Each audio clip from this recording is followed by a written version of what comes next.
Good evening সবাইকে। অনেক দিন হলো রিল পোস্ট করতে পারছি না, তো তাই একটা কাজে সেদিন গেছিলাম, তো ওইটারই ভিডিওটা একটা ছোট্ট ভিডিও বের করেছি।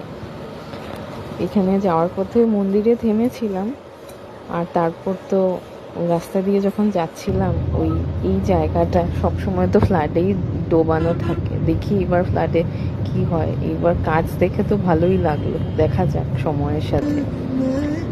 দিনটা তো খুব মেঘলা মেঘলা ছিল, তাই আর রাস্তাও খুব ফাঁকা ছিল, তাই ভালোই লাগছিল। এত গরমও ছিল না সেই দিন, গাড়ি টাড়িও কম ছিল। টুকটাক শপিংও হয়েছে, মেয়ে ছোটাছুটি করছিল, ওই মেয়ের জন্যেই গেছিলাম আর কি।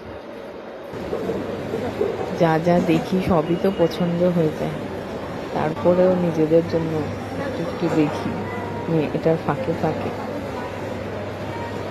খুব সুন্দর সুন্দর মেখলা দেখেছিলাম, ভাল লাগছিল মেখলা, সঙ্গে 2 পিস 3 পিস এগুলোও ছিল, বাট মেখলাটা ভালো লেগেছে, নিয়েছিলাম একটা মেখলা, আরেকদিন দেখাবো।